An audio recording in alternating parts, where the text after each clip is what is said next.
Assalamualaikum warahmatullahi wabarakatuh. Perkenalkan, nama saya Desi Lestari. Saya salah satu guru produktif di sekolah SMK Negeri 1 Kota Tebing Tinggi. Di sini saya ingin memberikan tinjauan tentang pembelajaran berdiferensiasi.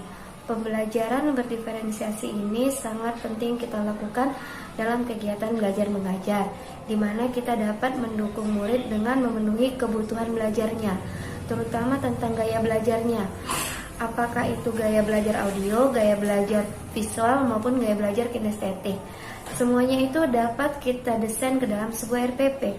Nah, di sini saya baru mulai belajar dan mulai mengetahui betapa pentingnya pembelajaran berdiferensiasi dari teman saya, yaitu Ibu Sri Wahyuningsi.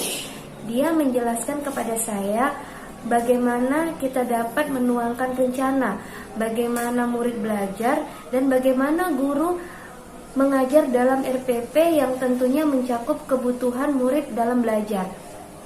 Walaupun tidak mudah, namun saya sangat tertarik dan tertantang dalam membuat RPP dan melaksanakan pembelajaran secara diferensiasi ini. Harapan saya ke depannya, semoga saya dapat melakukan pembelajaran berdiferensiasi dengan murid di kelas secara baik dan efektif. Terus semangat dalam belajar dan melakukan perubahan dan hal-hal baru untuk kemajuan bersama. Demikian dari saya, terima kasih. Assalamualaikum warahmatullahi wabarakatuh. Assalamualaikum warahmatullahi wabarakatuh. Perkenalkan, saya Sri Rejeki Indah Wahyuningsi, salah seorang guru produktif SMK Negeri 1 Kota Tebing Tinggi, Sumatera Utara. Di sini saya ingin memberikan tinjauan mengenai pembelajaran berdiferensiasi, di mana pembelajaran diferensiasi ini pengetahuannya saya dapatkan dari salah seorang guru penggerak SMK Negeri 1 Kota Tebing Tinggi, Sumatera Utara, yang bernama Ibu Sri Wahyuningsi. Di pembelajaran diferensiasi ini ada 3 strategi yang harus dilakukan oleh seorang guru, yaitu yang pertama, diferensiasi konten. Diferensiasi konten ini adalah apa yang diajarkan kepada murid. Disinilah kita terlebih dahulu harus melakukan suatu pemetakan terhadap kesiapan belajar, karena ini merupakan kunci pokok untuk dapat menentukan langkah selanjutnya. Kalau hasil pemetakan tidak akurat, maka rencana pembelajaran dan tindakan yang kita buat menjadi kurang tepat. Dan juga besar harapan kita kepada orang tua agar bersedia memberikan informasi yang jujur pada saat guru melakukan pemetakan untuk kebutuhan belajar murid di dalam kelas melalui wawancara, angket, survei, dan lain sebagainya. Sehingga apa yang diajarkan kepada murid sesuai dengan minat, kesiapan, dan bakat pada murid tersebut ya. Yang kedua, diferensiasi proses. Diferensiasi proses ini mengacu pada bagaimana murid akan memahami dan memaknai apa yang dipelajari. Yang ketiga, diferensiasi produk. Diferensiasi produk ini adalah unjuk kerja yang dilakukan oleh murid sebagai hasil dari pembelajaran yang dilakukan pada saat itu. Di sini guru memberikan kebebasan kepada murid tersebut agar unjuk kerja yang dilakukan sesuai dengan bakat dan minat yang dimilikinya.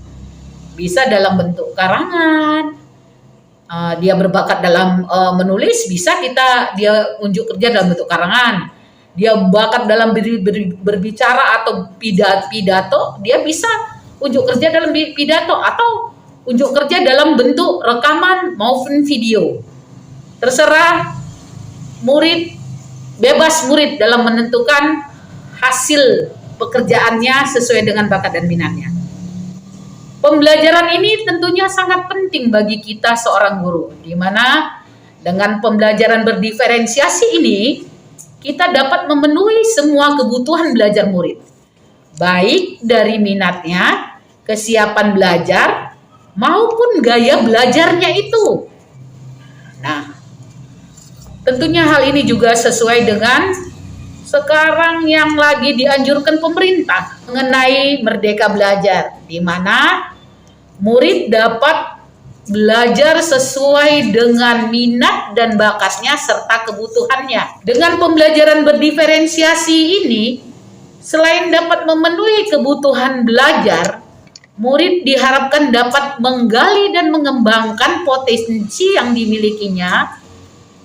Selain itu, nantinya kita harapkan dapat mampu menciptakan lingkungan yang aman, nyaman, dan menyenangkan dalam pembelajaran di kelas, yang akhirnya mampu menciptakan suatu budaya positif dalam kelas dan lingkungan sekolah.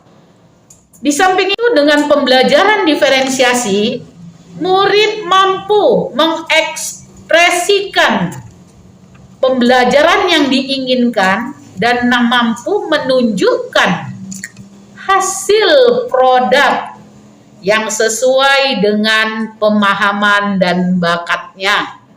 Harapan saya, semoga ke depannya semua guru dapat melakukan pembelajaran yang dapat memenuhi kebutuhan belajar semua murid di kelas, tetap semangat dan terus belajar hal-hal yang baru dalam melakukan perubahan yang lebih baik demi kemajuan bersama.